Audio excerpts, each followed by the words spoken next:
बिस्मिल्लाहिर रहमानिर रहीम अल्हम्दुलिल्लाहि रब्बिल आलमीन वस्सलातु वस्सलामु अला अशरफिल अंबिया वल मुरसलिन नबीना मुহাম্মদ ওয়া আলা আলিহি ওয়া আসহাবিহি আজমাইন। ওয়া আলাইকুম আসসালাম ওয়া রাহমাতুল্লাহি ওয়া বারাকাতুহু। সম্মানিত ভাই, আপনি প্রশ্ন করেছেন যে একজন ইন্ডিয়ান লোক শিরকি কাজে লিপ্ত ছিল, এখন সে তওবা করতে চায় এবং কিভাবে তওবা করবে। অনেক সুন্দর সুখবর এটা। আমরা আপনার এই লোককে আমরা অভিনন্দন এবং স্বাগতম জানাচ্ছি। আর আল্লাহ রাব্বুল আলামিনের দরজা খোলা। আল্লাহ তাআলা বলতেছেন সূরা জুমারের 53 নম্বর আয়াত, আউযু বিল্লাহি মিনাশ শাইতানির রাজীম,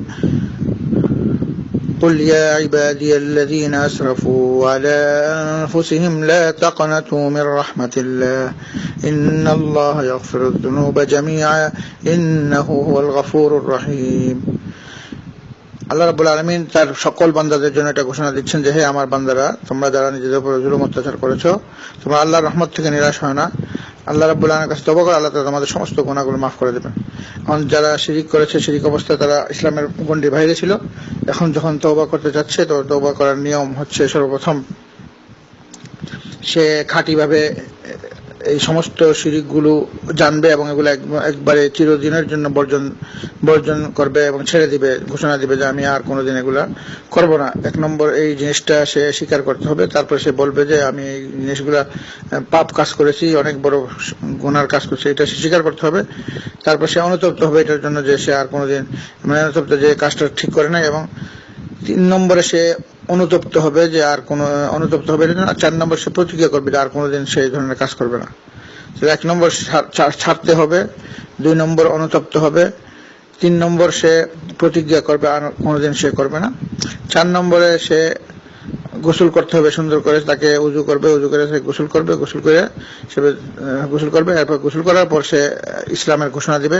সে বলবে আশহাদু আল্লা ইলাহা ইল্লাল্লাহ ওয়া আশহাদু আন্না মুহাম্মাদান রাসূলুল্লাহ। এই কথা বলবে। এই কথা বলার মাধ্যমে সে আলহামদুলিল্লাহ মুসলমান হয়ে যাবে। এবং তারপর সে 2 রাকাত নামাজ পড়বে। 2 রাকাত নামাজ পড়ে সে আল্লাহর কাছে হাত উঠায় দোয়া করবে যে আল্লাহ রাব্বুল আলামিন, আপনি আমাকে ক্ষমা করে দেন, আমি আর কোনোদিন শিরক এবং দ্বীন ইসলামের বিপরীত কোনো কাজ করব না। আমি মৃত্যু পর্যন্ত আপনার একত্ববাদের উপর বিশ্বাসী হব, আপনার সকল আদেশ নিষেধ মেনে চলব। আমি স্বীকার করতেছি যে আপনি একমাত্র আমার মাহবুদ, আপনি ছাড়া কোনো আমার মাহবুদ নেই, আপনি একমাত্র আমার মাহবুদ। এটা আমি সাক্ষ্য দিচ্ছি এবং সাক্ষ্য দিচ্ছি মুহাম্মদ সাল্লাল্লাহু আলাইহি ওয়াসাল্লাম আল্লাহর বান্দা এবং রাসূল। আমি রাসূলুল্লাহ সাল্লাল্লাহু আলাইহি ওয়াসাল্লামের আনুগত্য করব, ওনার সমস্ত সুন্নাত মেনে চলব। এইভাবে যদি উনি এই কাজটা করে, তাহলে আল্লাহ রাব্বুল আলামিন ওনার জীবনের সমস্ত গুনাহ মাফ করে দিবেন।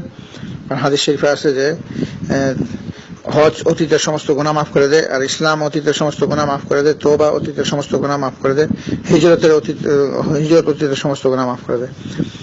তো যেহেতু মানুষ যখন নাকি মুসলমান হয়, ইসলাম গ্রহণ করে, অর্থাৎ যারা মুশরিক বা কাফের, তো এইভাবে নিয়ম। আর যারা শিরক করে তারা ইসলামের বাইরে চলে যায়, তাদেরকেও যখন তওবা করবে তখন তারা এইভাবে করবে, নতুন করে কলমা পড়তে হবে, আশহাদু আল্লা ইলাহা ইল্লাল্লাহ। তারপর সে গোসল করবে, ইনশাআল্লাহ গোসল করবে, ওযু করবে, তারপর সে এই শাহাদাত তাওহীদের শাহাদাতের সাক্ষী দিবে, আশহাদু আল্লা ইলাহা ইল্লাল্লাহ ওয়া আশহাদু আন্না মুহাম্মাদান রাসূলুল্লাহ। তারপর সে 2 রাকাত নামাজ উযু করে 2 রাকাত সুন্দর করে নামাজ পড়ে আল্লাহর কাছে হাত উঠায় সে এই জিনিসগুলোর স্বীকারোক্তি করবে এবং ভবিষ্যতের জন্য প্রতিজ্ঞা করবে কোনোদিন সে এই কাজে আর লিপ্ত হবে না। অবশ্যই আল্লাহ রাব্বুল আলামিনের ওয়াদা, আল্লাহ তাআলা তাকে ক্ষমা করে দিবেন।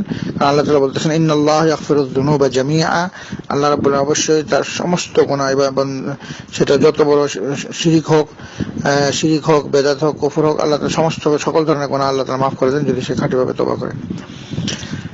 আর যেটা হচ্ছে যে একটা মুসলমান যদি কবিরা গুনাহ করে আর সে যদি তওবা ছাড়া মারা যায়, তাহলে আল্লাহর ইচ্ছার উপর নির্ভর করে যে তাকে আল্লাহ তাআলা তার পাপের সমপরিমাণ শাস্তি দিয়ে তারপর তাকে আবার জান্নাতে প্রবেশ করাবেন। সেটা যদি মানুষ শিরক ছাড়া অন্য কোনো গুনাহ নিয়ে মারা যায়। কিন্তু শিরক নিয়ে যদি মানুষ মারা যায়, তাহলে আল্লাহ রাব্বুল আলামিন তাকে কখনো ক্ষমা করবেন না। কিন্তু মারা যাওয়ার আগে যদি পৃথিবীতে যত মানুষ শিরক করলেও যদি সে তওবা করে শিরক থেকে, আল্লাহ রাব্বুল তাকে ক্ষমা করে দিবেন।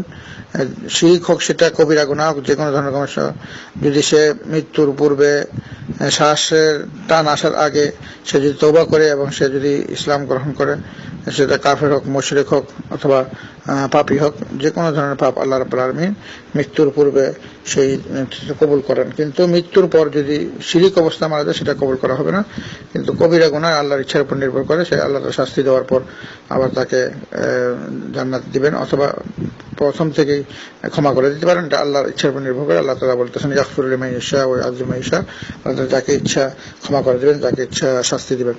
তো মহান রব্বুল আলামিন নিকট আমরা দোয়া করি আল্লাহ তাআলা এই লোকের তওবাকে কবুল করুক এবং এই লোককে আল্লাহ রাব্বুল আলামিন তার প্রিয় বান্দা হিসেবে গ্রহণ করুক। ওয়া সাল্লাল্লাহু আলা নবিয়িনা মুহাম্মদ ওয়া আলা আলিহি ওয়া আসহাবিহি আজমাইন বিরহমাতিকা ইয়া আরহামার রাহিমিন।